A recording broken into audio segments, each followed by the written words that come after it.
Mom laughed in my face, calling Grandpa's check for $20,000 a cheap prop.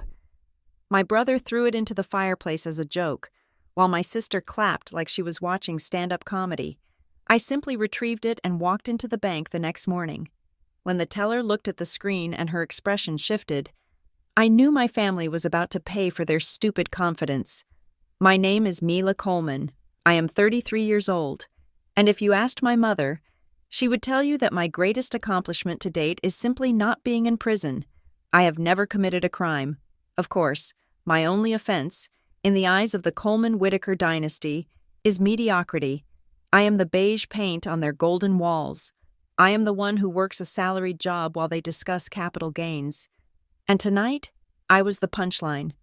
The wind off the Atlantic was screaming against the storm windows of the family estate in Newport, Rhode Island. It was a vicious, hollow sound, the kind that makes you feel isolated from the rest of the world. Inside, however, the dining room was a fortress of warmth and aggressive luxury. The chandelier overhead was dimmed to a golden hum, reflecting off the sterling silver cutlery that my mother, Caroline, insisted we use even for a casual Tuesday dinner. It was never just dinner, it was always a performance. My grandfather, Walter Whitaker, sat at the head of the table. He looked smaller than I remembered. His skin was like parchment paper, translucent and fragile, stretched over sharp cheekbones. He had barely touched his roast duck. For the last hour, he had just listened to my brother, Grant, talk about his latest startup idea, something about blockchain for luxury pet accessories, and my sister, Tessa, complain about the lighting in the guest wing affecting her TikTok engagement. Then, Walter cleared his throat. The sound was dry, like leaves scraping over concrete. "I have something for you," he said. His voice was faint, but it cut through Grant's monologue instantly. Walter reached into the pocket of his cardigan and pulled out 3 cream-colored envelopes. He slid one toward Grant, one toward Tessa, and the last one toward me. "A little token," Walter murmured. For the future, Grant tore his open with the casual entitlement of someone who expects a check to clear 6 figures. He glanced at the contents, smirked, and slid it into his blazer pocket without a word. Tessa peeked at hers, gave a little squeal that sounded entirely rehearsed, and blew Walter a kiss. I picked up my envelope. My hands were cold. I slid my thumb under the flap and pulled out a personal check. I stared at the numbers, written in shaky, blue ballpoint ink was the sum of $20,000. My heart did a strange, painful flip in my chest. $20,000. That was my rent for a year. That was the credit card debt I had racked up buying clothes to fit in at these dinners. That was freedom. "Oh, look at her face!" My mother's voice sliced through the air. Caroline was watching me from across the table, a crystal wine glass dangling from her fingers. She let out a laugh that sounded like ice cracking. "Mila, darling, close your mouth. I started, my voice failing me. "Grandpa, this is $20,000. Caroline reached over, her manicured nails clicking against the table, and snatched the check from my hand before I could even tighten my grip. She held it up to the chandelier light, squinting dramatically. "Oh, Dad?" Caroline sighed, looking at Walter with a pitying shake of her head. "You really shouldn't tease her like this. It is cruel." "It is not a tease," Walter said. "It is a prop," Caroline declared, tossing the check back down onto the tablecloth. It landed near the butter dish, dangerously close to a smear of grease. "It is one of those old checkbooks from the account we closed 3 years ago. Remember? The one you used for the antique auctions." She turned her gaze to me, her eyes hard and devoid of warmth. "It is basically a souvenir. Mila, don't look so desperate. It is unbecoming." Grant laughed. It was a loud, barking sound. He reached out and picked up the check between 2 fingers, holding it like it was a dirty tissue. "20 grand, Grant mused. "Cute. You could almost buy a decent watch with this, if it were real." "It is real," I whispered. "It is paper, Mila," Grant said. He stood up, walking toward the massive stone fireplace that dominated the east wall of the room. The fire was roaring, consuming logs of birch. "It is just a symbol. Grandpa is just being nostalgic, right, Gramps?" Grant held the check over the fire. My breath caught in my throat. I wanted to scream. I wanted to lunge across the room and tackle him, but I sat frozen. That was the dynamic. They acted, and I absorbed. "Don't embarrass yourself," Grant said, looking at me with a grin that showed too many teeth. "You look like you are about to cry over a piece of paper." He didn't throw it in the fire. That would have been too direct. Instead, he crumpled the check into a tight ball and tossed it backward over his shoulder. It hit the expensive Persian rug and rolled under the table leg. 3 points, Grant said, sitting back down. Next to him, Tessa was holding her phone up. The little red light was blinking. She was recording. She zoomed in on my face, then panned to the crumpled ball of paper on the floor, giggling. "Pove, your sister thinks she is an heiress," Tessa narrated softly, her voice pitched for her followers. I looked at the head of the table. Walter was sitting perfectly still. His hands were clasped over his cane. He didn't look angry. He didn't look confused. He looked at me. And then, with a subtlety that I almost missed, his left eye closed and opened. A wink. It was so fast, so deliberate, that I felt a shockwave travel down my spine. It was a communication, a signal. I did not say a word. I pushed back my chair, the wood scraping loudly against the floor. "Sit down."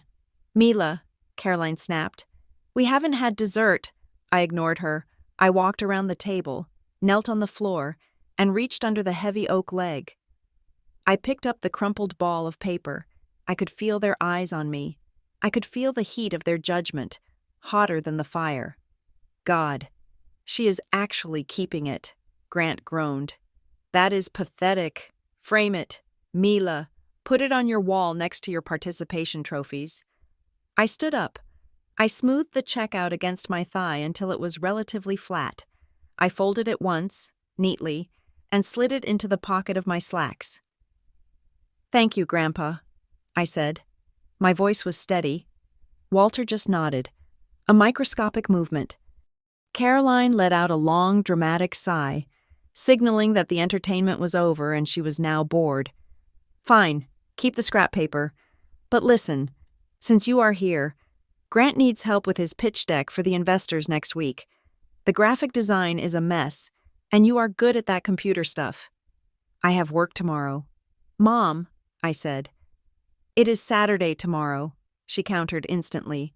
"I have freelance work." "Cancel it," Caroline commanded, waving her hand as if swatting away a fly. "Grant is pitching to the venture capital firm in Boston on Monday. He needs this done.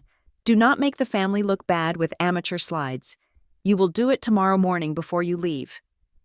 She didn't ask. She never asked. It was a levy, a tax I paid for sharing their blood. "Don't be selfish, Mila," Tessa chimed in, still filming. "Grant is actually building something." I looked at them, the three of them, glowing in the candlelight, unified in their disdain. Then I looked at the pocket where the check sat against my hip. "Okay," I said. I excused myself 10 minutes later. Claiming a headache, I went up to the guest room, the small one facing the driveway, not the ocean, and locked the door. I did not sleep. I lay in the dark, listening to the wind howl. The house settled with groans and creaks, sounds I used to think were ghosts, but now knew were just the settling of expensive timber. On the nightstand, my phone buzzed incessantly. Tessa had posted the video. I could see the notifications lighting up the room. "LMAO. Your sister is down bad. Is that the same dress she wore last Christmas? Rich people problems." I reached out and turned the phone face down. Next to the phone lay the check. I had ironed it flat with the edge of a glass water bottle. The wrinkles were still there, like scars on the paper. Walter Whitaker. The signature was shaky but legible. The date was today. The amount was clear. $20,000. If Caroline was right, if this was a prop from a closed account, The bank teller would hand it back to me with a pitying look tomorrow. I would be the joke they all thought I was. But if that wink meant what I thought it meant, I watched the digital clock on the bedside table. 3 a.m., 4 a.m., 5 a.m. I got dressed in the dark. I packed my bag. I didn't wait for breakfast. I didn't wait to fix Grant's pitch deck. I slipped down the back stairs, the ones the staff used, and out into the biting gray morning. The Harborstone Community Bank in town opened at 8:30 in the morning on Saturdays. I parked my 10-year-old sedan in the empty lot at 7. I sat there, shivering as the engine heat died away, gripping the steering wheel. I watched the sun bleed slowly over the horizon, illuminating the gray slush on the streets. They thought I was a prop. They thought I was decoration, something to be moved around and laughed at. I touched the check in my pocket one last time. The bank manager unlocked the front door. The lock clicked. It sounded like the starting gun of a race that only I knew I was running. I opened my car door and stepped out into the cold. The lobby of Harborstone Community Bank smelled of floor wax and stale coffee. It was the specific scent of institutional boredom. I was the first person through the door when the lock clicked open, stepping onto the beige tile before the security guard had even finished settling into his chair. There was no line.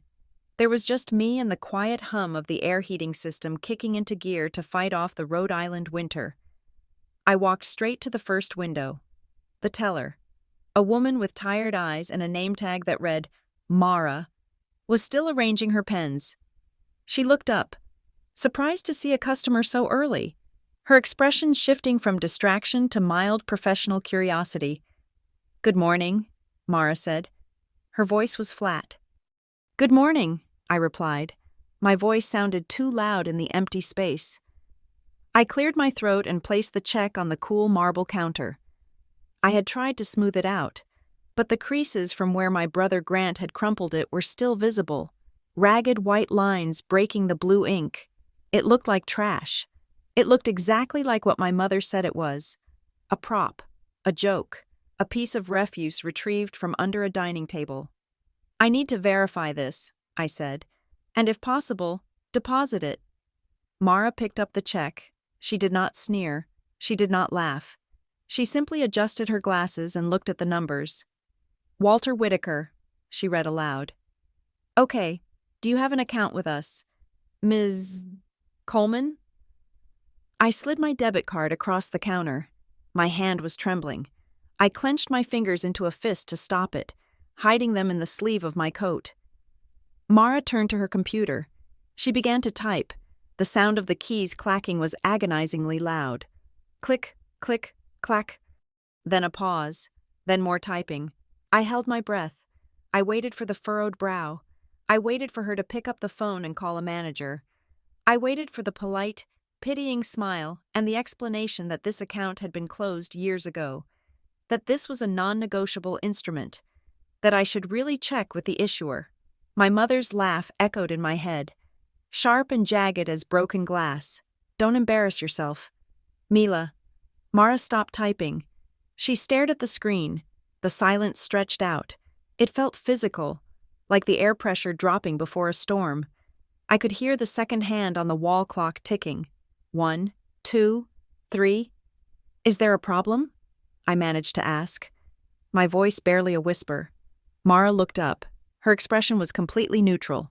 "No problem," she said. My lungs seized. "The check is valid," Mara continued, her fingers moving to the stamp machine. "The funds are available immediately. Would you like a portion in cash, or the full amount deposited to your checking?" The world tilted slightly to the left. "Deposit," I choked out. "All of it." "Certainly," the machine whirred. She stamped the back of the check. The sound was a heavy, final thud, and then the receipt printer began its grinding noise. Mara tore off the slip of paper and handed it to me along with my card. I looked at the receipt. The balance at the bottom was no longer 3 digits. It was 5 digits. $20,412. It was not just money. It was a weapon. I took the receipt and walked away from the counter without saying another word. My legs felt numb. I pushed through the heavy glass doors and stepped back out into the cold, gray morning. Getting into my car and locking the door immediately, I sat there, gripping the receipt so hard the paper began to warm up. They had lied. It was such a simple realization, but it hit me with the force of a physical blow. Caroline had looked me in the eye, surrounded by crystal and silver, and told me the account was closed. Grant had thrown it in the fire, or tried to, because he was so certain it was worthless. They were so confident in their reality, so absolute in their dismissal of me, that they hadn't even bothered to check. I thought about the last 10 years. I thought about the time I asked my father for help with a down payment on a used Honda, and he gave me a 20-minute lecture on fiscal responsibility while sipping a scotch that cost more than my monthly grocery budget.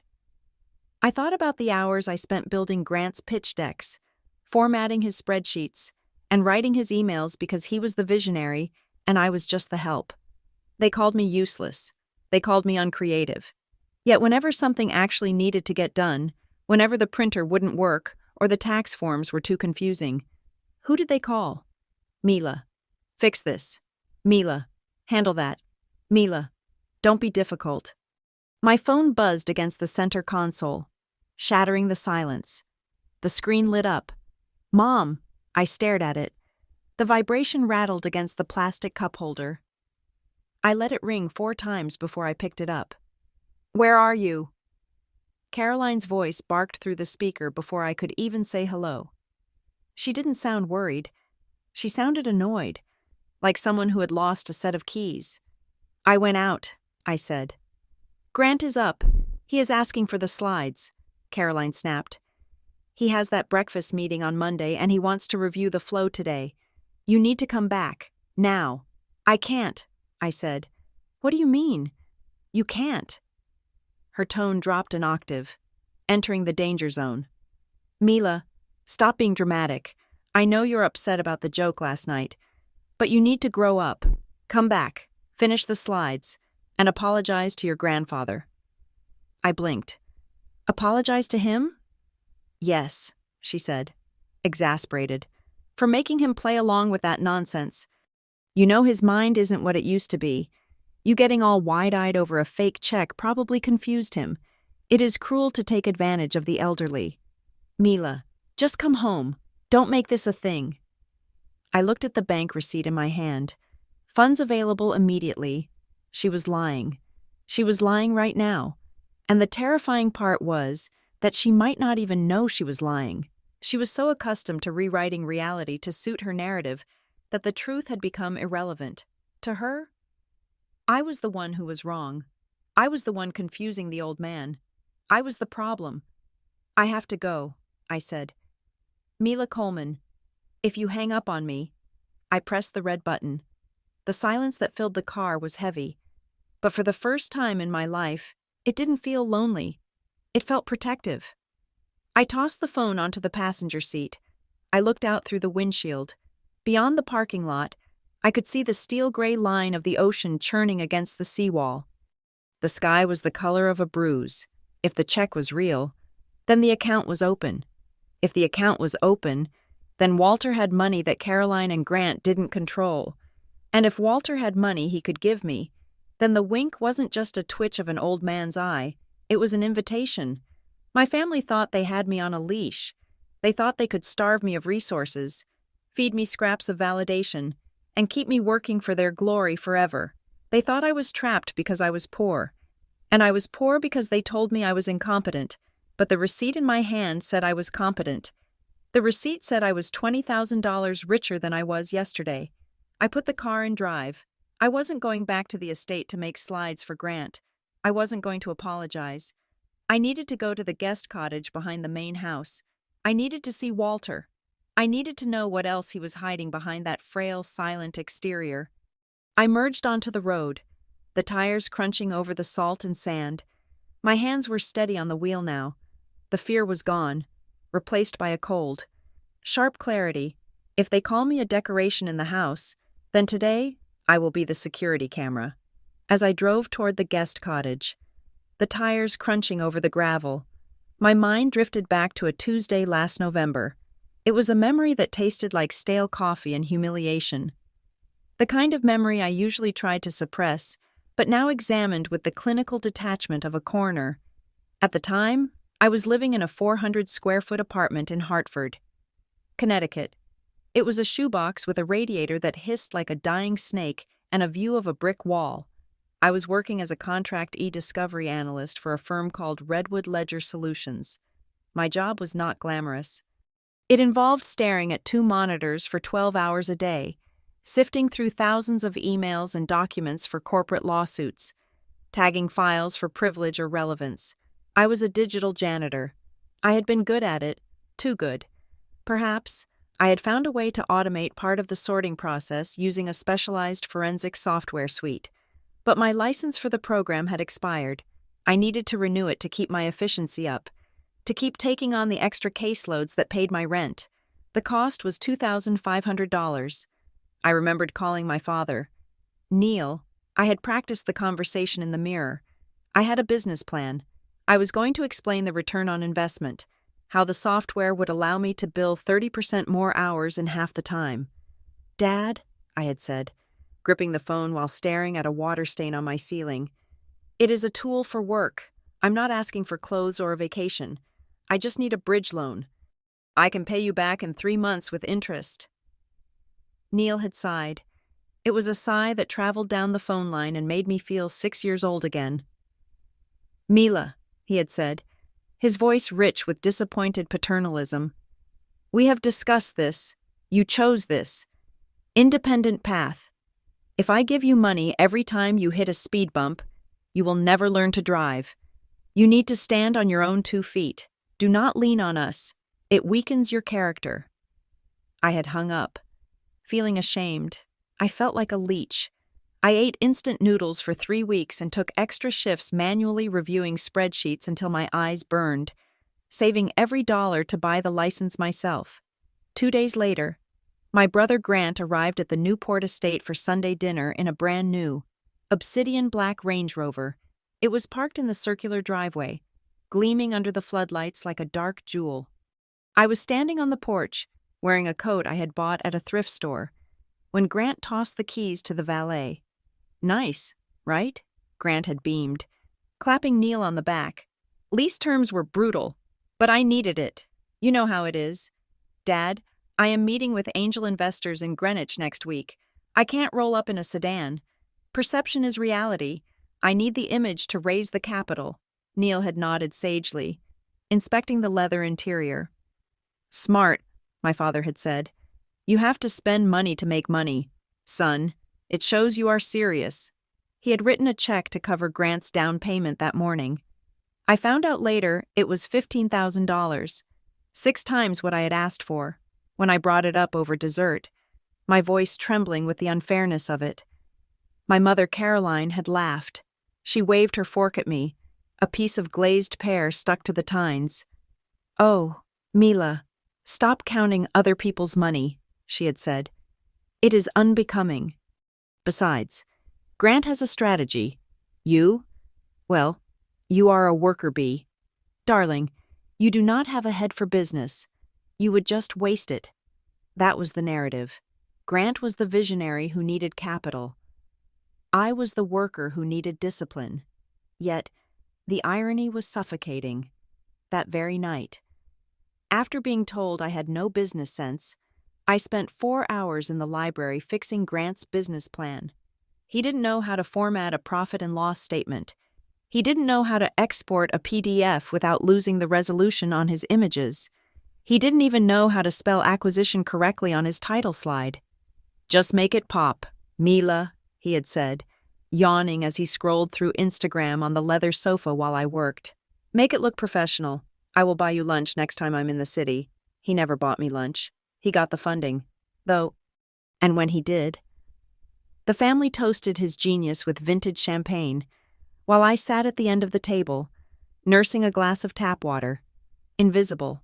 But the biggest lie, the one that truly acted as the collar around my neck, was the trust fund.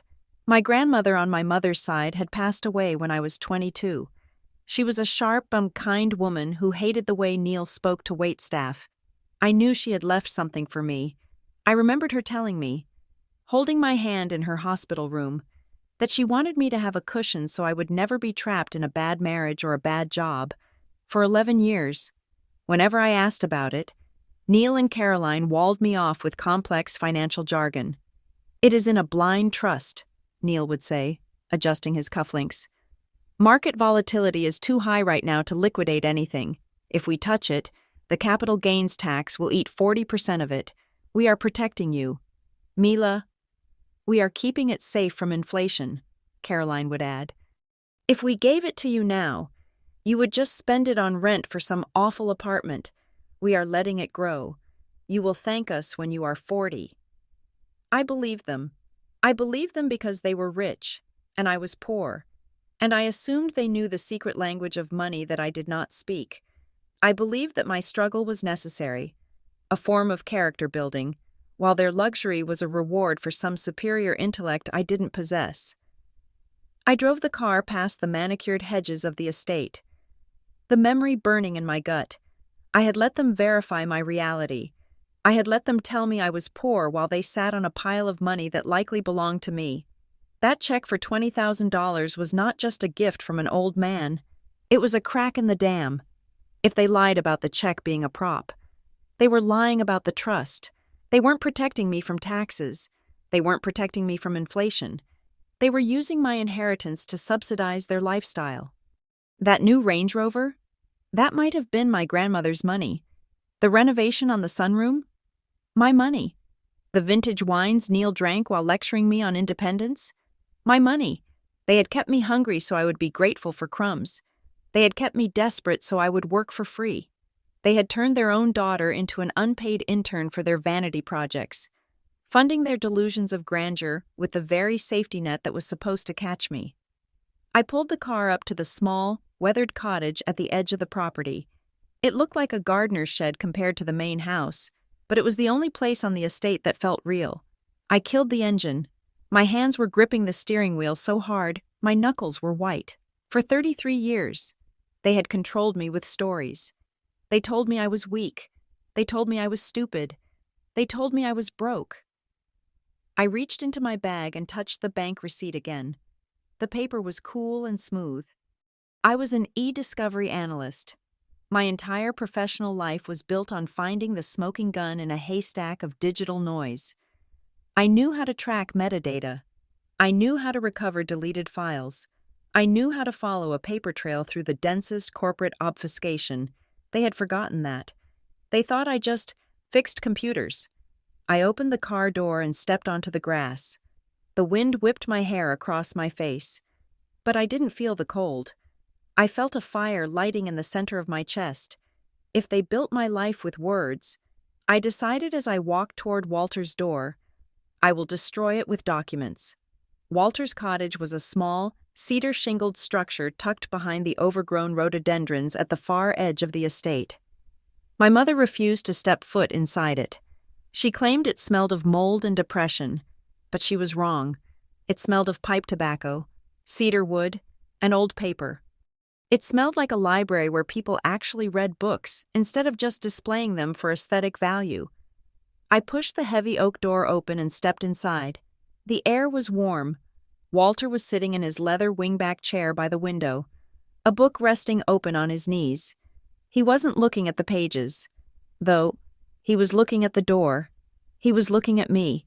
The frailty I had seen at the dinner table the night before, the trembling hands, the vacant stare, the quiet confusion, was gone. He sat upright, his spine straight against the leather. His eyes, usually clouded with what the family dismissed as age, were clear and sharp as cut glass. "Lock the door," he said. His voice was strong, devoid of the wheezing tremor he used when Caroline was in the room. I turned the brass lock. It clicked into place with a heavy sound that felt like sealing a pact. I walked over and sat on the ottoman opposite him. "Did you go to the bank?" he asked. He didn't waste time with pleasantries. "I did," I said. "I went as soon as they opened." "And?" "The check cleared," I said. "The funds were available immediately. It wasn't a prop. Grandpa, it was $20,000. Walter let out a long breath, his shoulders dropping an inch. It was the exhale of a man who had been holding a heavy weight for a very long time. He closed his eyes for a moment, and when he opened them, they were wet. Good, he whispered. I wasn't sure. I didn't know if they had found that account yet. I have been hiding that checkbook inside a hollowed-out encyclopedia for 3 years. Hiding it? I asked, leaning forward. Why would you need to hide your own money? Walter looked at me, his expression hardening. Because, Mila, I am a prisoner in my own home, a prisoner who pays for the guards. He reached for a manila folder tucked under the cushion of his chair. He opened it, revealing a stack of papers that looked worn, as if he had read them 100 times. Your mother and Neil, he began, have been telling me for years that managing my finances is too much for me. They say I get confused. They say I forget to pay bills. They convinced me to give them limited access to the operating accounts for the house maintenance. That makes sense, I said slowly. The estate is huge. It makes sense if they are honest, Walter corrected. But 6 months ago, I noticed the dividends from your grandmother's portfolio weren't depositing into the main ledger. When I asked Neil, he told me the market was down. He told me companies weren't paying out. Walter pulled a sheet of paper from the folder and handed it to me. It was a printout of a stock market trend graph for the last year. The market is up, Walter said dryly. The sector is up 12%. Neil lied to my face. Maybe he just made a mistake, I said, though I didn't believe it. I was testing the theory, playing devil's advocate because the alternative was too dark to accept immediately. Neil does not make mistakes with money, Walter said. He makes mistakes with people. He thinks because I am 82, I am blind. But that is not the worst part. Mila, the worst part is what they told me about you. My stomach tightened. About me? Walter shuffled through the papers and pulled out a single sheet. It was a printout of an email. He handed it to me. Read it, he commanded. I took the paper. The header showed it was sent from an email address that looked like mine. My first initial, my last name, at a generic provider. The date was from 2 years ago. The subject line read, Regarding the trust distribution. I read the body of the email. Dear Mom and Dad, I have been thinking about what you said regarding Grandma's trust fund. You are right. I am not in a place in my life where I can handle that kind of liquidity. I am afraid I would just blow it on stupid things or let my friends borrow it. Please keep managing it for me. I do not want access until I am at least 35 or until I get a promotion. I trust you to keep it safe. Love, Mila. I stared at the words. The room seemed to tilt. The blood drained from my face, leaving my skin cold. I never wrote this, I whispered. My voice shook. I have never even seen this email address. This isn't my email. I know, Walter said softly, but they showed it to me when I asked why you were still driving a car that breaks down every winter. I wanted to release a portion of the principal to you. Caroline showed me this. She said, Look, Dad, Mila is self-aware. She knows she is irresponsible. If we give her the money, we are disrespecting her wishes. I crushed the paper in my hand. The anger was not a flare. It was a cold, solid block of ice in my chest. It was the smile of a man who had built a business empire from nothing in the 1970s. It was a shark's smile.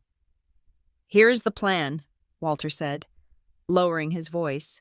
Tonight, I am going to call Neil. I am going to play the part. I will sound confused, tired, and scared. I will tell him that I am overwhelmed by the tax season coming up. I will tell him that he is right, and that I am ready to sign over the management of the assets to him and Caroline.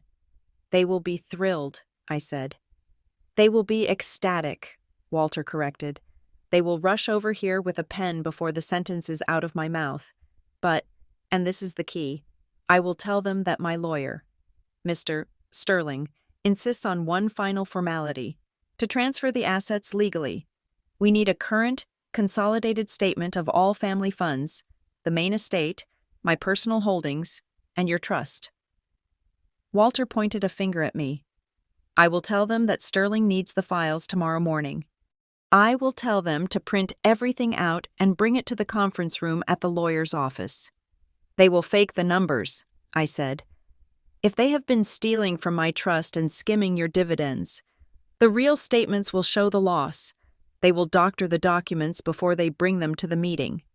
Exactly, Walter said. He leaned back, crossing his legs. They will have to forge the bank statements to hide the theft. They will have to make the numbers look perfect. They will assume I am too old to notice, and the lawyer is just filing paperwork. He paused, looking at me with pride. But they don't know that you are coming to the meeting, Mila, and they don't know that you do this for a living. I need you to prove they are lying. Can you do it? If they bring fake bank statements, can you prove they are fake? I thought about the thousands of documents I had analyzed in my career. I thought about kerning, metadata, pixelation, and font inconsistencies. I thought about the sloppy way Grant did everything in his life, assuming his charm would cover his mistakes. I thought about the prop check they didn't even bother to verify. I can do better than that, I said. If they touch those files digitally, I can tell you what time they opened them, whose computer they used, and exactly what numbers they changed. I can tear their story apart pixel by pixel. Good, Walter said. Then we have a deal. He held out his hand. His grip was firm, his skin dry and cool. One condition, I said, holding his hand. Name it. After this is over, I said. I am never eating at that dining table again. I am done being their daughter. I am done being their sister. Walter nodded solemnity. After this is over, Mila, you won't have to be. You will be the one who owns the table. I stood up. The wind was still battering the cottage. But inside, the air was still and charged with purpose. I looked at the fake email one last time, smoothed it out, and folded it into my pocket next to the bank receipt. I had walked in here as a victim. I was walking out as a witness. Go home, Walter said. Wait for my call. And Mila? Yes? Don't practice your slide design tonight, he said, a glint of mischief in his eye. Practice your cross-examination. I walked out of the cottage and back to my car. I looked up at the main house on the hill. I could see Grant's silhouette in the window of the living room, probably pacing, probably rehearsing his pitch for money he hadn't earned. I wasn't going back there. I put the car in reverse and backed out of the driveway. I had work to do, not the kind they wanted, but the kind they deserved. I checked into a motel on the outskirts of Newport, a place with flickering neon signage and thin walls that smelled of industrial lemon cleaner. It was a far cry from the velvet-draped guest suite at the estate, but it had the one thing I needed most: isolation. I sat at the small, wobbly desk, my laptop open, the blue light of the screen illuminating the dark room. My phone buzzed. It was a text from Walter. He took the bait. He is bringing the papers tomorrow. He sounded eager. I smiled. Of course Neil was eager. Walter had played the perfect card. Tax avoidance.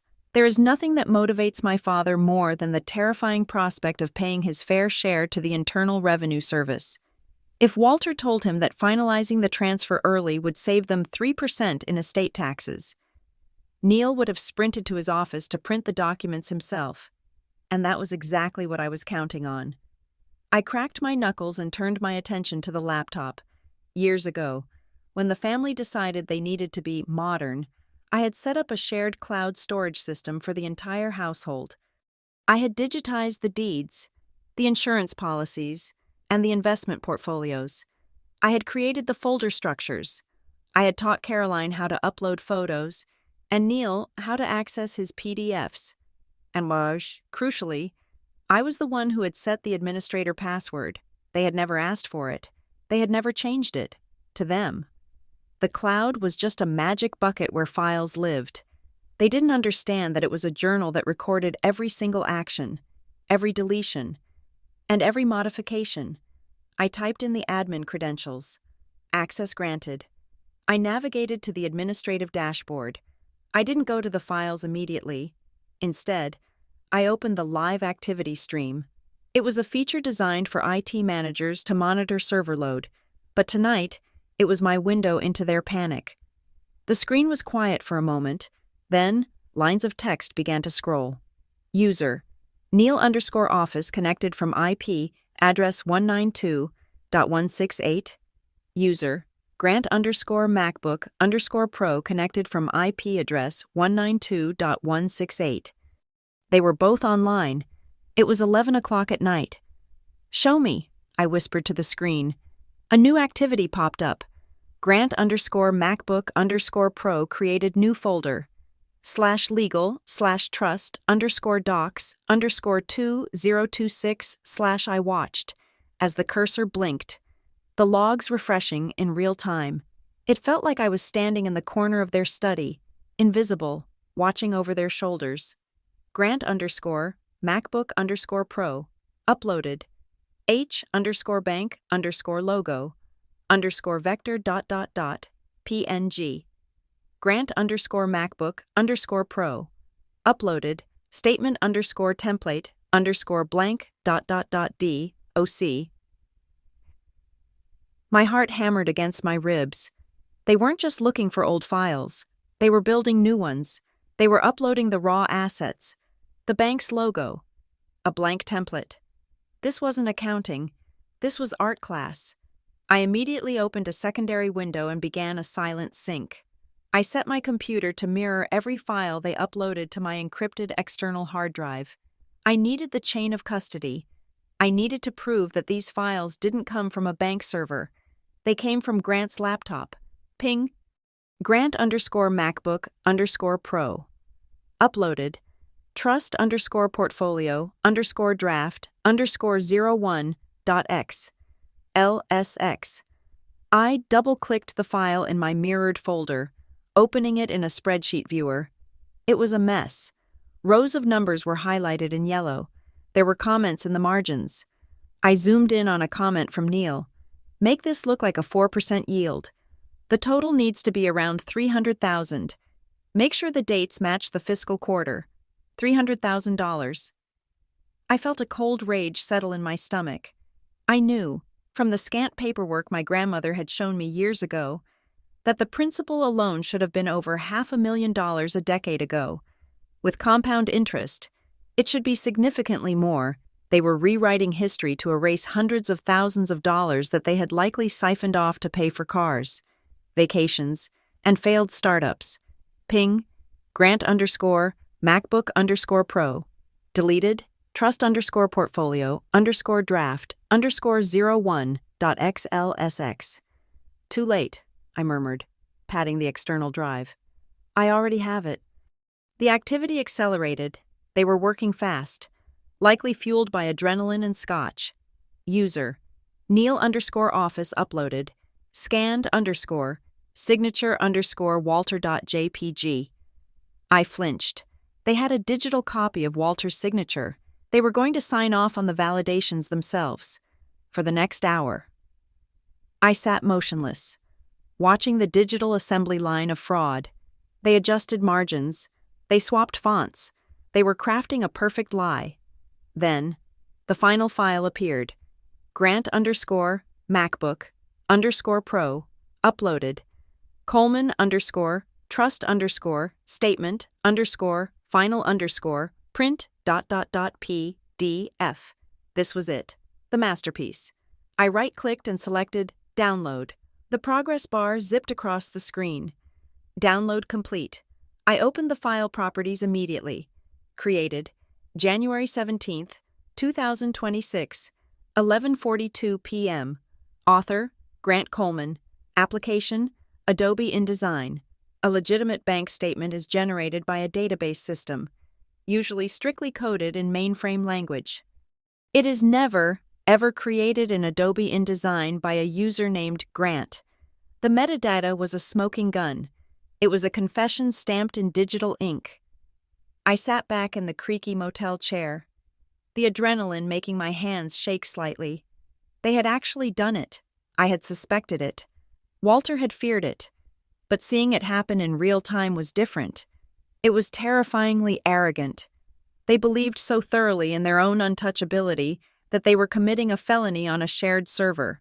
Assuming the IT girl was too stupid to look. My phone lit up on the desk again. This time, it wasn't Walter. It was Caroline. I stared at the preview message.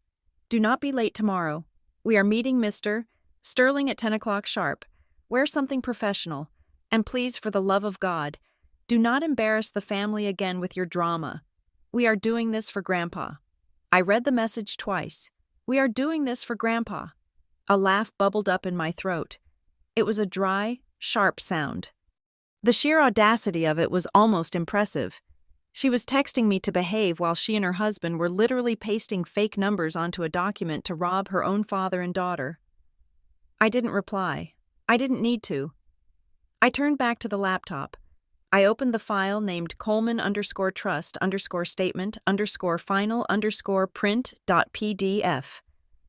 The document opened. It looked beautiful. The logo was crisp. The layout was professional. The numbers were neatly aligned in columns, showing a modest but healthy balance, carefully engineered to look boring and legitimate. I zoomed in on the header until the bank logo filled my screen. Okay, Mom.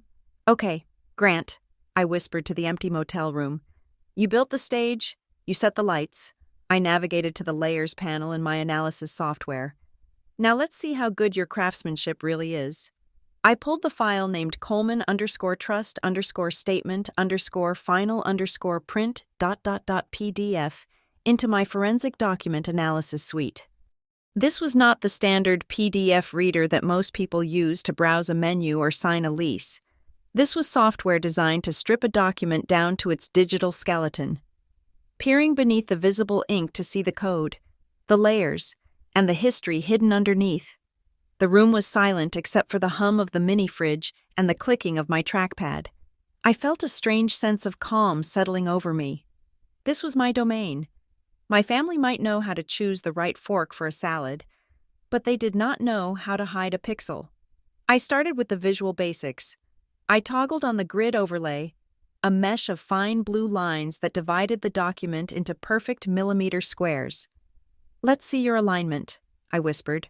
At first glance, the document looked convincing. The layout mimicked the Harborstone Community Bank style perfectly.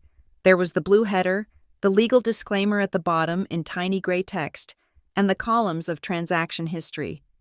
But to the trained eye, perfection is often where the cracks appear. I zoomed in 400% on the bank's logo in the top left corner. A corporate logo is a sacred thing to a bank. It is always a vector image, a mathematical formula of lines and curves that remains crisp no matter how much you zoom in. But as the Harborstone shield filled my screen, the edges went soft. They were fuzzy. Gray squares appeared along the curve of the H. It was pixelated. Rasterized, I noted. This meant the logo wasn't generated by the bank's system. It had been copied and pasted, likely a screenshot taken from a website and then dragged into the document. I checked the aspect ratio. It was off. The logo was stretched horizontally by about 3%, making the shield look slightly squat. Grant had likely resized it by dragging the corner of the image box and hadn't held down the shift key to maintain the proportions. It was a rookie mistake. I moved down to the typography. I activated the kerning and leading analysis tool. In a legitimate bank statement, the text is generated by a mainframe computer. The spacing between the letters, the kerning, is mathematically consistent. The distance between the A and the C in account should be identical to the distance between the C and the C. I hovered my cursor over the header text. Account summary. The spacing was perfect. This part of the document was likely real, a remnant of the original file they had used as a base. Then I moved the cursor to the line that mattered most. The dollar amount. Total portfolio value, $312,450.62. I toggled the baseline grid. The text, total portfolio value, sat perfectly on the invisible horizontal line. But the numbers? The numbers were floating. They were exactly 2 pixels higher than the text description next to them. I could see it clearly now. They had created a text box for the number and placed it on top of the original document. They had tried to line it up by eye, but the human eye is imperfect. To a normal person reading a paper printout, it would look fine. But in this software, it looked like a ransom note where someone had glued a magazine cutout onto a page. "You didn't even use the align tool," I muttered. Shaking my head, I went deeper. I clicked on the number itself to analyze the font properties. Banks usually use expensive, proprietary fonts, or specific, licensed versions of standard typefaces for their official documents. They embed these fonts into the PDF to ensure it prints exactly the same way on every printer in the world. The analysis panel popped up on the right side of my screen. Font family: Arial. Type: TrueType, not embedded. Encoding: Identity H. I let out a short breath. Arial, the default font of every Windows PC and Mac in existence since the 90s. They hadn't bothered to match the bank's specific serif font used in the body text. They just picked the one that looked close enough and typed in the number they wanted. This wasn't just a forgery, it was a lazy one. But the real damnation lay in the structure of the file itself. I opened the Objects panel. This tool lists every single element that exists on the page, layer by layer. If this were a real PDF from a bank, there would typically be one or two complex layers containing all the data flattened together. Here, there were 12 layers. Layer 1, background image. Layer 2, text box 4. Layer 3, rectangle 2, white. I clicked the eye icon next to rectangle 2 to hide it. On the screen, a white box vanished from the document. Beneath it, hidden like a secret under a rug, was the original number from the template they had used. Total portfolio value, $588,920.10. My heart stopped for a second, then started beating with a heavy thudding rhythm. There it was, the truth. They hadn't just made up a number. They had covered up the real one. They had placed a white rectangle over the true balance, nearly $600,000, and typed their fake $300,000 figure on top of it. They were hiding almost $300,000. That was the gap. That was the cost of Grant's failed startups, Caroline's wardrobe, and the new roof they claimed the insurance had paid for. I saved a screenshot of the revealed layer. This was undeniable proof of intent. I minimized the analysis suite and went back to the file directory. I was looking for the bones when people manufacture documents. They often create a workspace folder and forget to clean it up. They leave the scraps of their project behind. I sorted the folder by date modified. There, nestled between the final PDF and a picture of the family dog, was a file named statement_base, PNG. I opened it. It was a blank canvas. It was a high-resolution screenshot of a Harborstone statement, but all the numbers had been erased, leaving empty white spaces. It was the skeleton they had used to build their lie. It was the digital equivalent of finding the stencil used to paint a fake painting. And then, I saw one more file at the bottom of the list, a file I hadn't noticed before because of its strange extension. Email_Mila_request delay. Message. My breath hitched. This was the email Walter had shown me, the one I had supposedly written 2 years ago, begging my parents to keep my money because I was too irresponsible to hold it. I right-clicked the file and opened it with a raw text editor. I wasn't looking at the message content. I was looking at the header information, the digital postmark that tells you exactly where an email came from.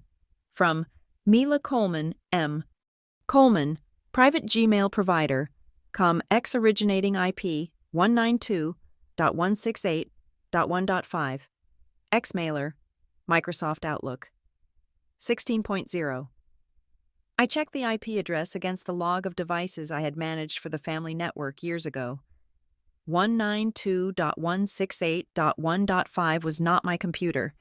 It was the desktop computer in Neil's home office. They hadn't even engaged a hacker to spoof the email. Neil had literally sat at his own desk, created a fake Gmail account, and sent the email to himself from the room next door. I sat back, the glow of the laptop screen illuminating my face in the dark motel room. I should have been furious. I should have been screaming. But instead, I felt a cold, profound stillness. The anger was gone, replaced by a deep, vibrating insult. It wasn't just that they stole from me, it was that they didn't respect me enough to do it well. They thought I was so stupid, so blind, so utterly incapable of understanding the world, that they could rob me with a cut-and-paste job that a high school student would find embarrassing. They didn't see me as an adversary, they saw me as furniture. You don't need a complex strategy to move a chair, you just drag it. They think I am stupid, I said to the empty room. I looked at the dissected PDF, the revealed layers, the mismatched fonts, and the floating numbers. It was a crime scene where the criminals had left their wallets, their IDs, and a signed confession on the floor. I closed the laptop lid. The room plunged into darkness. "Okay," I whispered. "If you want to treat me like an idiot, I will let you. I will let you walk into that room tomorrow thinking you are the smartest people in the world, and then I will show you exactly how much damage a piece of furniture can do." The morning sun was struggling to burn off the fog clinging to the coastline when I returned to Walter's cottage. I hadn't slept, but my mind was operating with the buzzing clarity of a high-voltage wire. I placed my laptop on his small coffee table and turned the screen toward him. I didn't need to explain the technical details of rasterization or font kerning to my grandfather. I simply showed him the before and after images. I showed him the white box hiding the real balance of nearly $600,000. I showed him the metadata that tagged Neil's computer as the source of the fake email. I expected anger. I expected him to grip his cane and curse. Instead, Walter just slumped slightly in his chair. He took off his glasses and rubbed the bridge of his nose. He looked very old and very tired. "I was hoping I was paranoid," he said softly. "You know that? A part of me was praying that I was just a senile old man who forgot where the money went. Because that would be better than this." "It is not better," I said, sitting on the arm of his chair. "Because if you were senile, they would still be stealing. They would just be getting away with it. They are my family," he whispered. "So am I," I said. Walter looked up at me. The sadness in his eyes hardened into resolve. He put his glasses back on. "Get your coat, Mila. We have an appointment." We drove into town in silence. The law offices of Lockwood and Price were located in a brick building that had stood on the corner of Thames Street since the 19th century. It was the kind of firm that didn't advertise because the people who could afford them already knew who they were. Mr. Sterling, Walter's attorney, was waiting for us in a conference room that smelled of mahogany polish and expensive cologne. He was a man who spoke in paragraphs and never smiled unless he was billing you. I connected my laptop to the projector in the room to test the setup, while Walter laid the printed evidence on the table. Sterling reviewed the screenshots and the metadata logs with the impassive face of a poker player. "This is substantial," Sterling said, tapping a manicured finger on the image of the hidden layer. "If they present this document in our meeting today as a true representation of the trust's value, they are committing fraud against a beneficiary, but more importantly, Walter, they are breaching their fiduciary duty as trustees." "I know the law." "Arthur," Walter said, "I want to know the consequences." Sterling leaned back. "The trust agreement your late wife set up has a specific clause regarding malfeasance. If a trustee is found to be acting in bad faith or defrauding the beneficiary, they are immediately removed. But there is also a terror clause in your own will. Walter, if any beneficiary challenges the validity of the estate planning or attempts to defraud the estate, they are disinherited, completely, cut off without a penny." "That is the lever," Walter said, nodding. "They don't know about the terror clause in my will. They think they are just fighting for control of the trust." "They are fighting for crumbs," Sterling said. "If they walk into this room and lie, they lose the whole cake." Walter turned to me. "I want to make sure they feel safe enough to lie.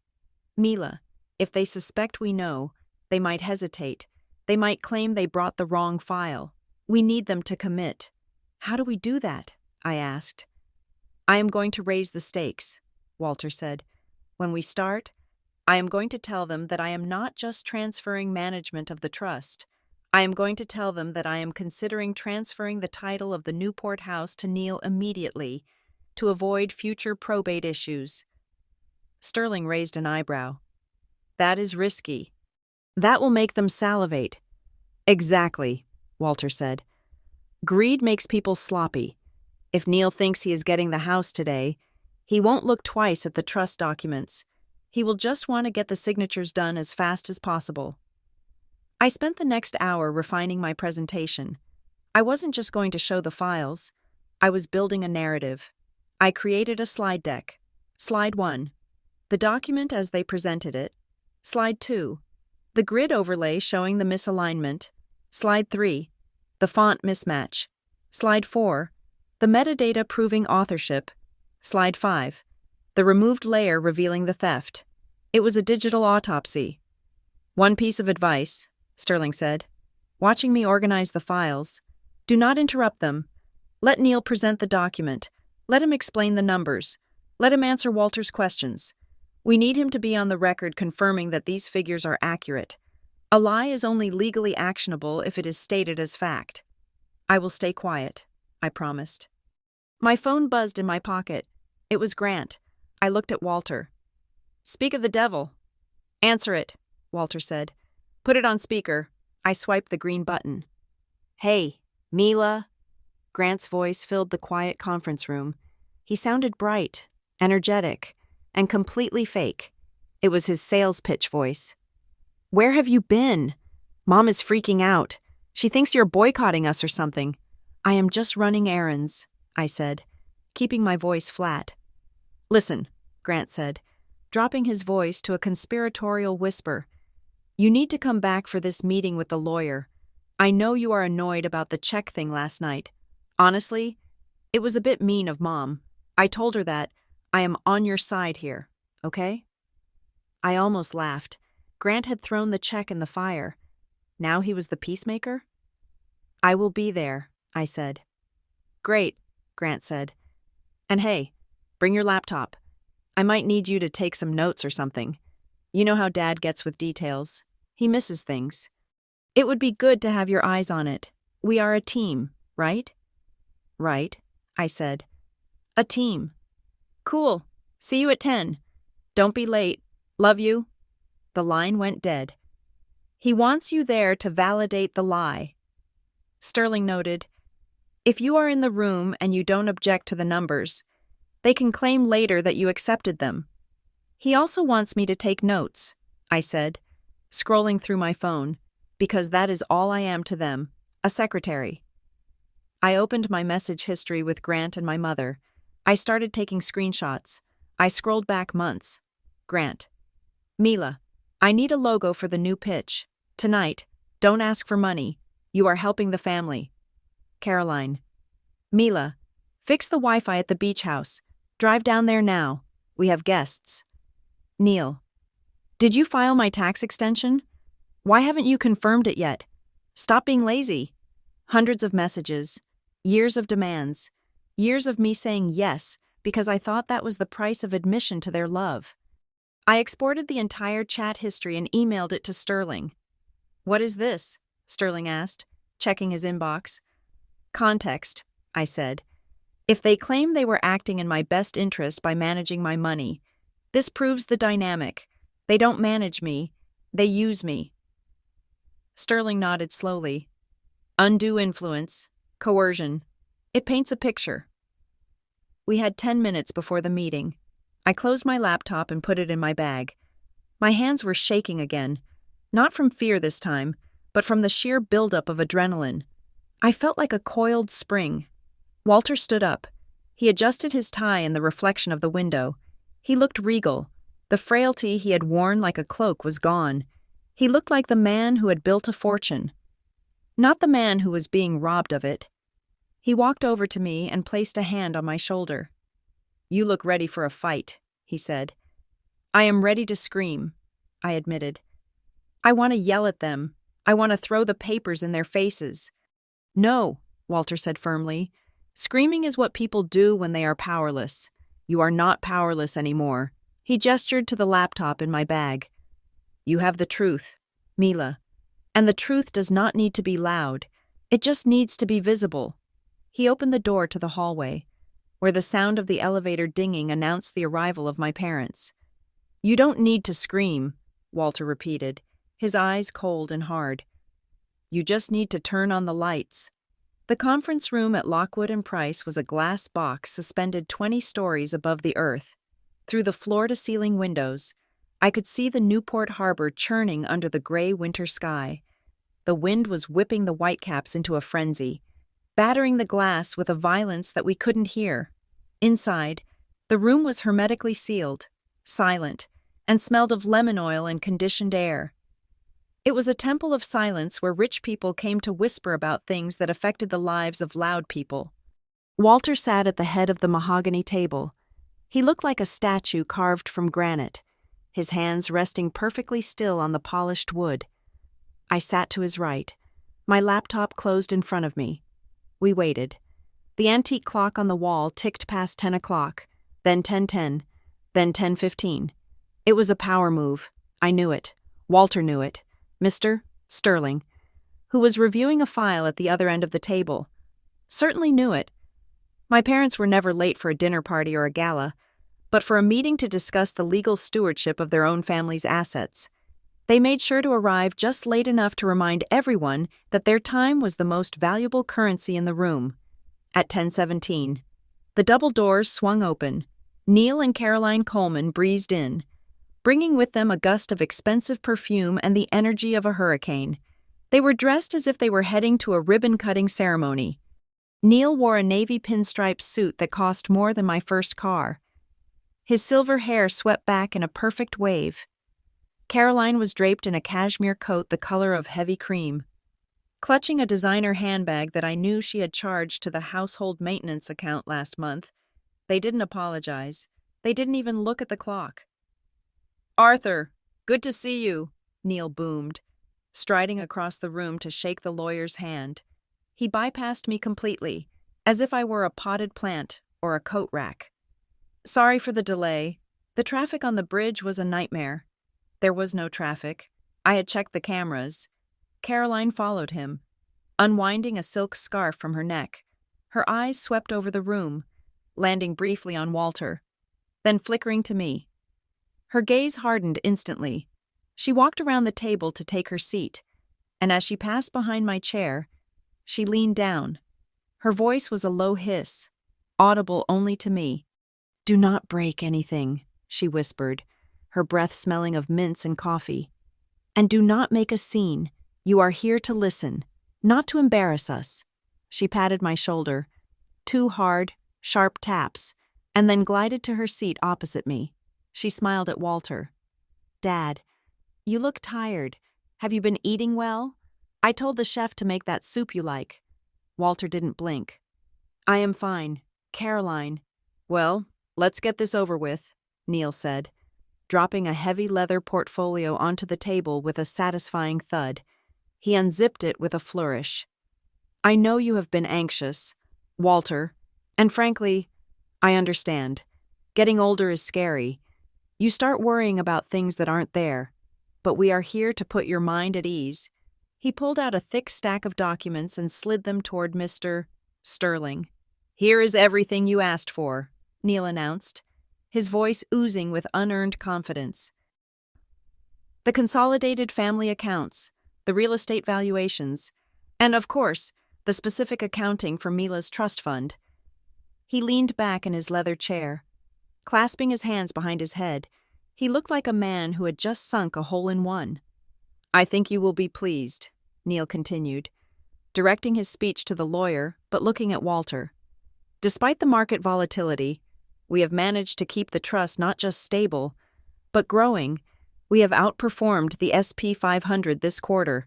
Mila is a very lucky girl to have this kind of safety net." I felt the muscles in my jaw tighten. Lucky. He called me lucky for having money he was actively stealing. Mr. Sterling picked up the documents. He didn't look at them. He just held them in his hands, feeling the weight of the paper. "This is the complete file?" Sterling asked. "The final, verified statements?" "Absolutely," Neil said. "Printed this morning, Fresh from the oven, Sterling nodded slowly. He placed the stack of papers in the center of the table. Walter has been having some trouble with his eyesight lately, Sterling lied smoothly. Reading small print on these spreadsheets strains him. I think it would be better if we projected the key documents onto the screen so we can all walk through the figures together. Neil waved a hand dismissively. Sure, whatever helps. He looked at me for the first time since entering the room. He didn't see his daughter. He saw a technician. He saw the person who fixed the Wi-Fi. Mila, Neil said, snapping his fingers once, be a dear and set that up. You know how to work these things. Just put the summary page up so your grandfather can see how well we have done. He slid a USB drive across the table toward me. I looked at the drive, then I looked at Neil. Of course, I said. I picked up the drive, but I didn't plug it in. Instead, I opened my laptop. I connected the HDMI cable. The large screen at the end of the room flickered to life, mirroring my desktop. I actually have the digital copies already, I said, my voice steady. I downloaded the files you uploaded to the family cloud last night, to save time.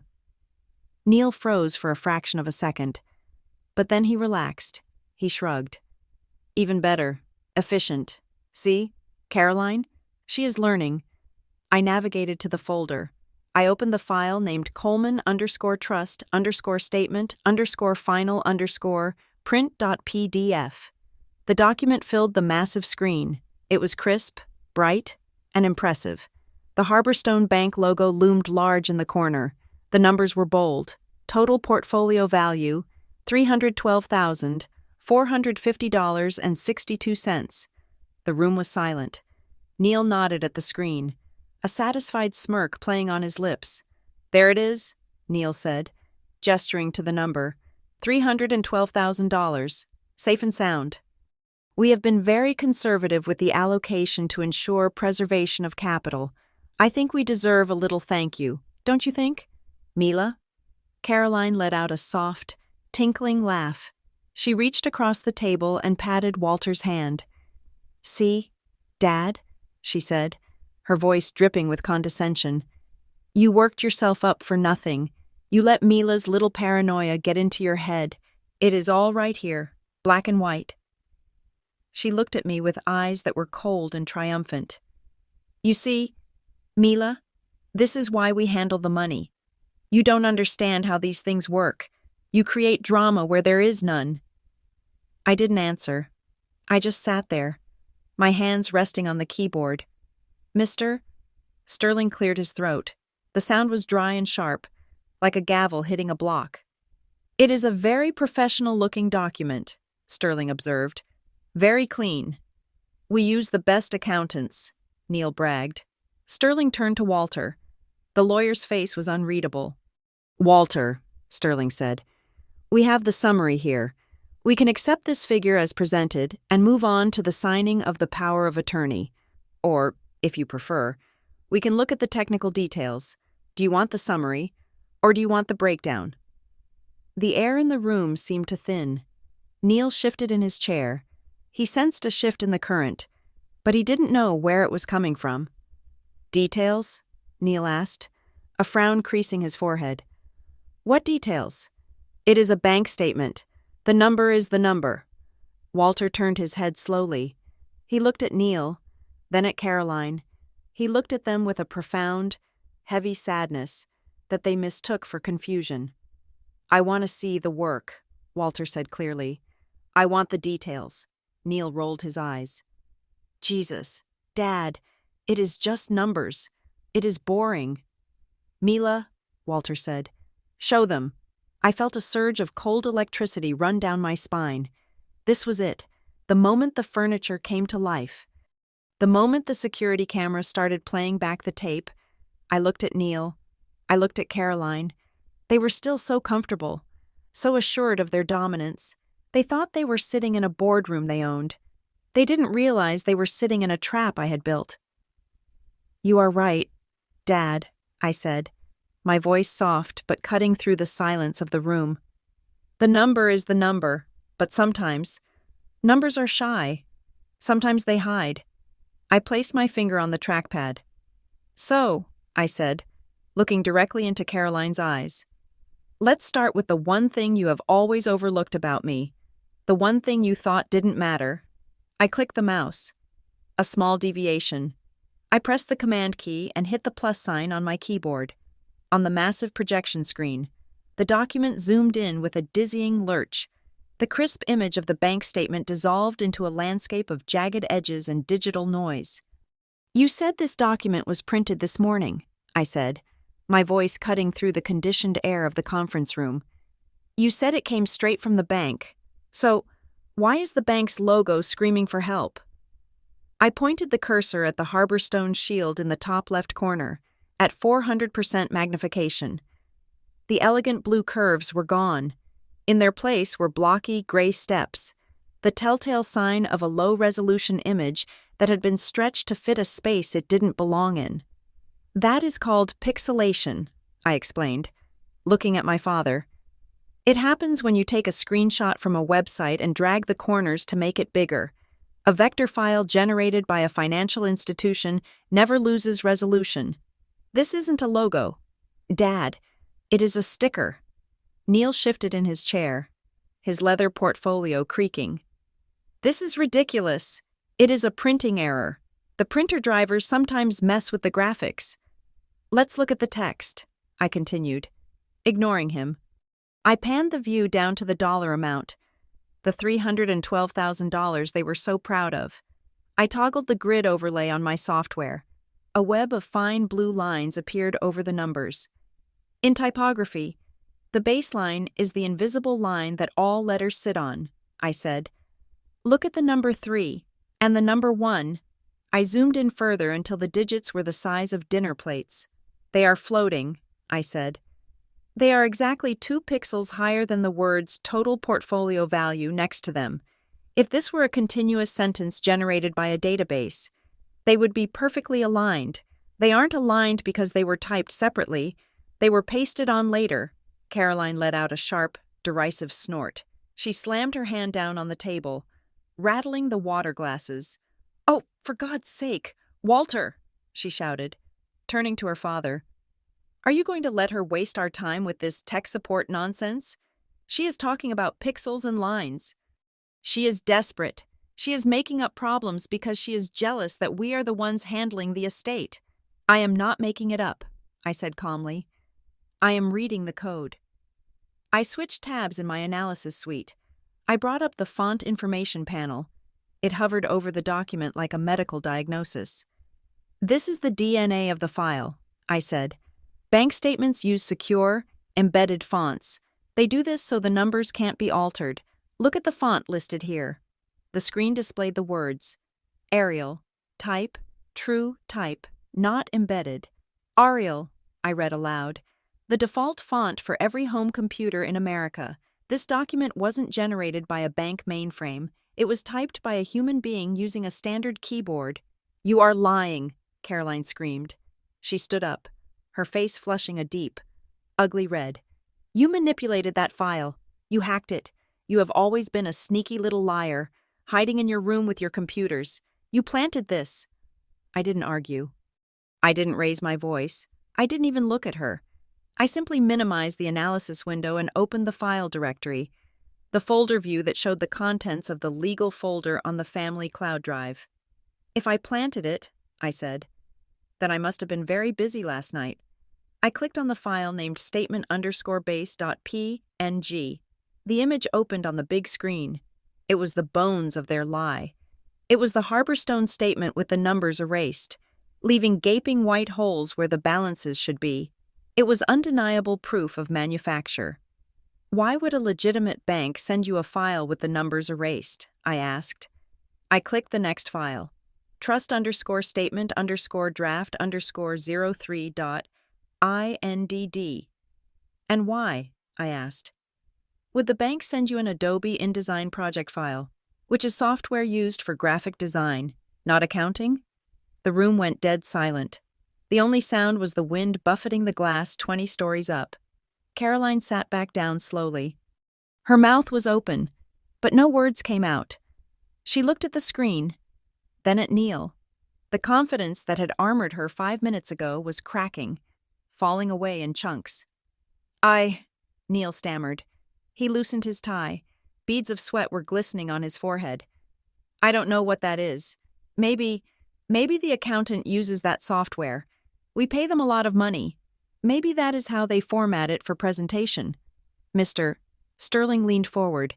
His face was like stone. Mr. Coleman, Sterling said, his voice dropping to a register that vibrated in the table.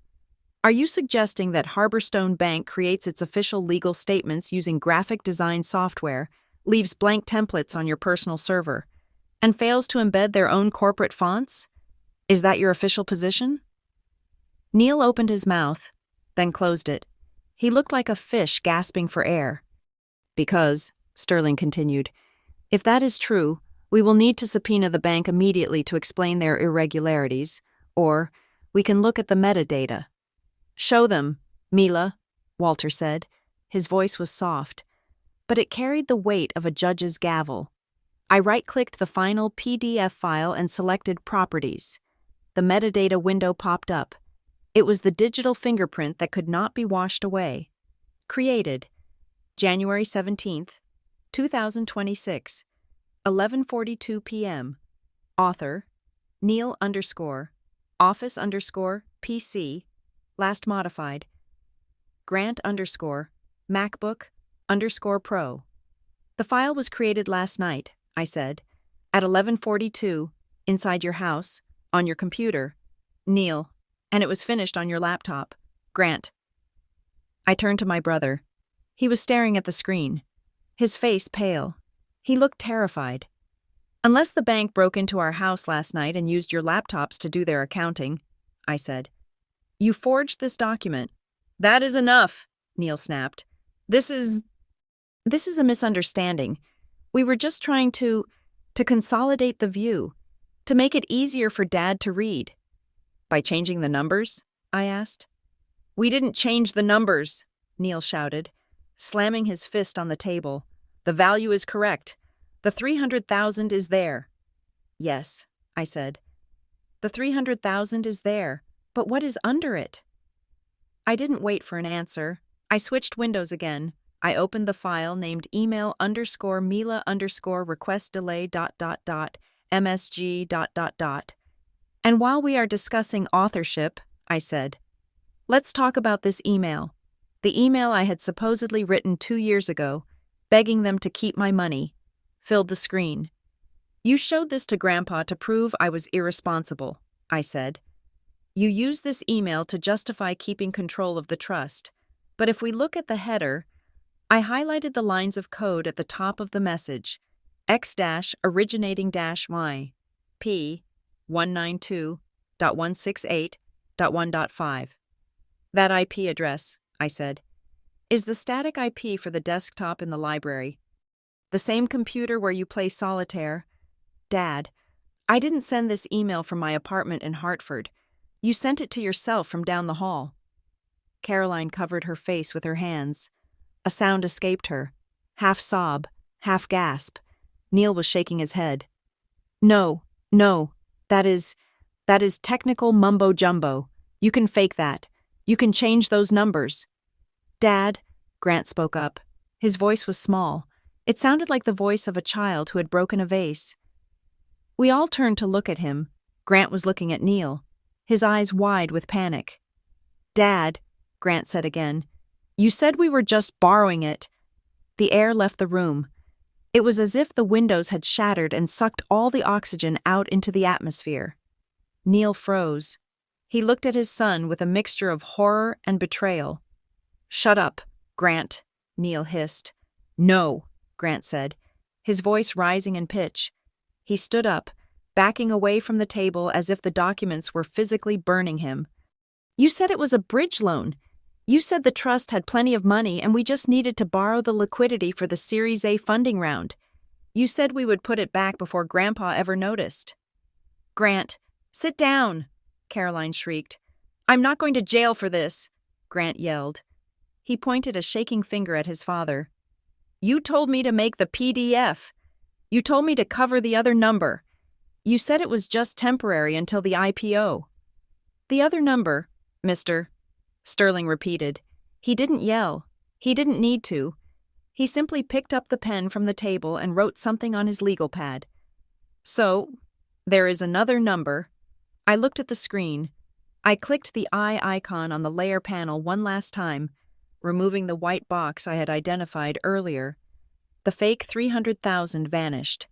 The real number, the number from the original scan they had tried to bury, appeared. Total portfolio value, $588,920.10. They didn't just borrow it, I said quietly. They stole nearly $300,000. Grant slumped back into his chair, burying his head in his arms. Caroline was weeping now, a theatrical, heaving sob that convinced no one. Neil stared at the table, his face gray, his jaw working silently as he tried to construct a lie that could survive this. But finding none, the silence that followed was heavy and terrible.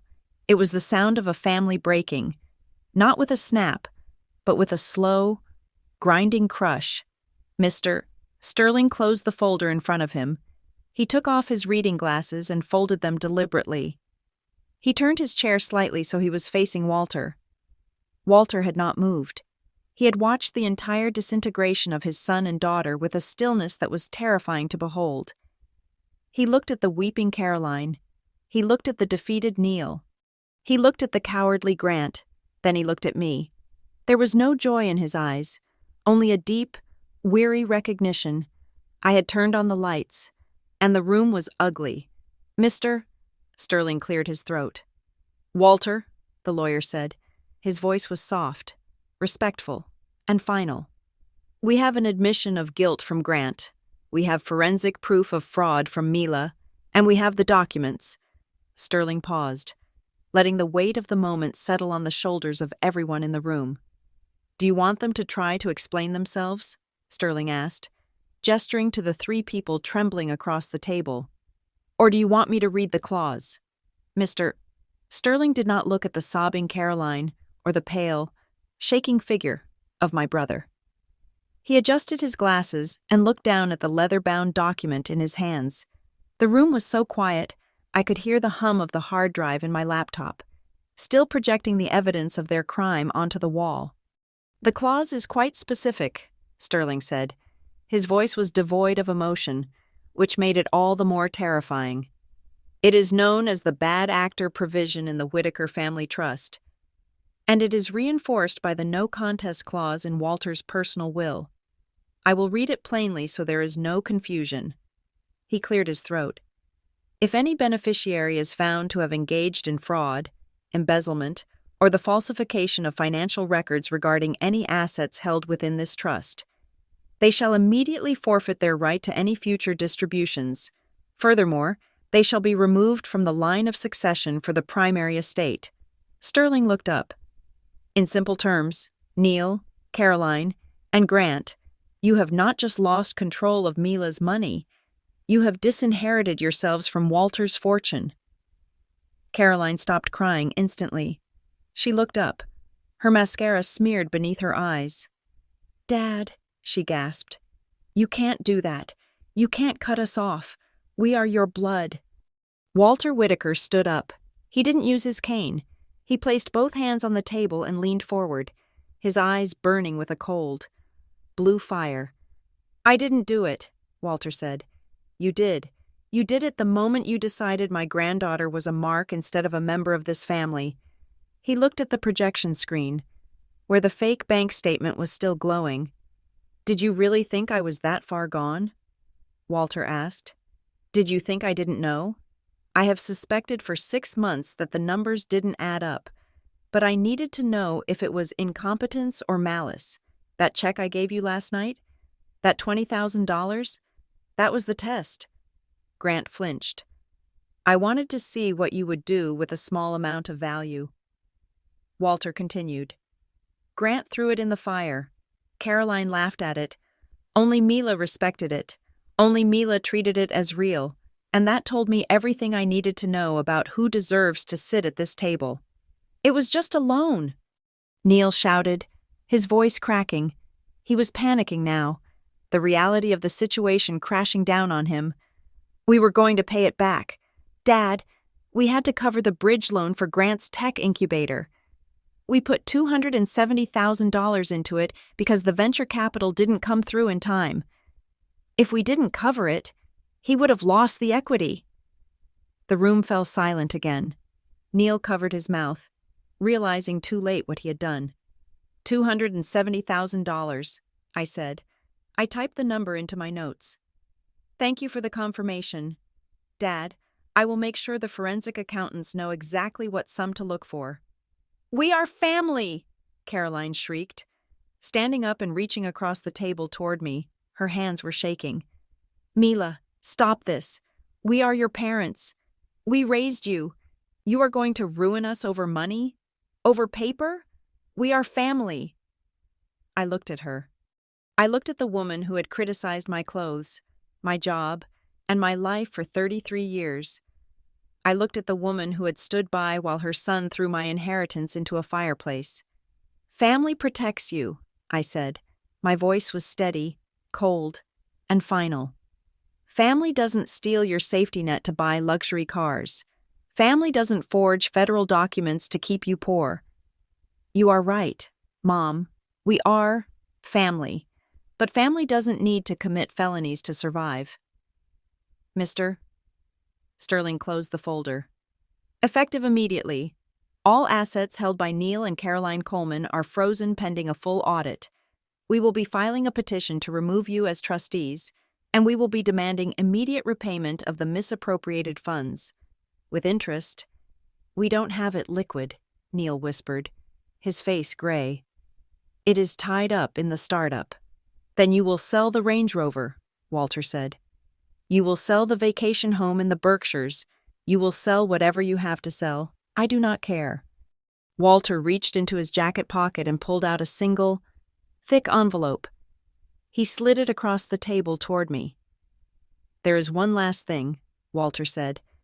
Since it is clear that Neil and Caroline are unfit to manage finances, and Grant is unable to distinguish between an investment and a fireplace, I executed a codicil to my will this morning. Before we came here, Neil looked at the envelope, his eyes widening. I have transferred the bulk of the family estate, the house, the portfolio, and the future dividends into a new, irrevocable trust, Walter said. It has an independent board of overseers, but it has only one family representative with voting power on discretionary spending. Walter pointed at me. Mila, Caroline gasped. What? If you want your monthly allowance, Walter said, looking at his daughter with a grim satisfaction, you will have to submit a request to the board, and Mila will have to approve it. Grant turned to me. His face was a mask of desperate charm. He tried to smile, but it looked like a grimace. Mila, he said, his voice wheedling. Come on. You know I didn't mean to hurt you. I was just stressed. Don't let it end like this. We can work this out. Just don't make this a big deal, okay? I looked at him. I looked at the brother who had called me a prop. I have conditions, I said. Anything, Grant said quickly. Anything you want. First, I said, you will sign a notarized admission of guilt regarding the falsified documents. I want it on record in case you ever try to contest Grandpa's will. Okay, Grant said, though he looked sick. Okay. Second, I continued, you will repay every single cent of the $270,000 to my trust within 60 days. I don't care if you have to drive Uber or sell your blood. You will pay it back. And third? Caroline asked, her voice trembling with rage. Third, I said, standing up and closing my laptop. You lose my number. You don't call me to fix your Wi-Fi. You don't call me to make your slides. You don't call me to come to dinner so you can make fun of my life. I am done being your tech support. I am done being your punchline. I picked up my bag. Mr. Sterling, I said, please show them out. I believe we have work to do. Caroline stood there for a moment, looking around the room as if waiting for someone to realize a mistake had been made. But the room remained silent. For the first time in her life, Her anger had no currency. She was bankrupt. "Mister." Sterling opened the door and gestured to the hallway. It was not a request. Neil stood up slowly, looking like a man carrying a heavy stone. Grant followed him, staring at his shoes. Caroline shot me one last look of pure venom, but she said nothing. She turned and walked out, her heels clicking on the floor. A sound that used to intimidate me, but now just sounded like noise. The door closed. The silence in the room changed. It wasn't tense anymore. It was peaceful. Walter let out a long sigh and leaned back in his chair. He looked at me and smiled. It was a genuine smile, warm and proud. "You were terrifying," he said. "I learned from the best," I replied, sitting back down. 6 months later, I used the recovered funds from the trust, fully repaid after Neil was forced to liquidate his precious boat, to put a down payment on a small commercial space in downtown Providence. I didn't buy a luxury car. I didn't buy designer clothes. I bought servers. I bought software licenses. I opened a boutique firm specializing in digital forensics and document verification. I called it Veritas Analytics. My first client was the law firm of Lockwood and Price. Word got around quickly that I was the woman who could find a lie hidden in a single pixel. Business is booming. I still see Walter every Sunday. We don't eat at the long dining table with the silver candlesticks. We eat in his cottage, usually ordering pizza or making sandwiches. We talk about books. We talk about my business. We never talk about Neil, Caroline, or Grant. They send emails to the trust board requesting funds for their expenses, and once a month, I review them. Sometimes I approve them. Sometimes, if the paperwork isn't perfectly formatted, I send them back for revision. One afternoon, sitting on his porch, Walter watched me reviewing a case file on my tablet. "You know," he said, lighting his pipe, "you could have destroyed them completely. You could have sent them to prison." "I know," I said. "But that would have been messy." Walter chuckled. He looked out at the ocean, the same gray ocean that had witnessed my humiliation and my vindication. "You are right," he said. "You don't need to be loud to get revenge. Mila, you just need to be right." I smiled and turned the page on my screen. I was right, and for the first time in my life, that was more than enough. Thank you so much for listening to this story on Morgan Revenge Stories. I would love to know where you are tuning in from today, so please leave a comment down below with your location, and let's share our thoughts on whether Mila went too easy on her family or if the punishment fit the crime. If you enjoyed seeing justice served cold, please make sure to subscribe to the channel, like this video, and hit that hype button so we can share this story with even more people.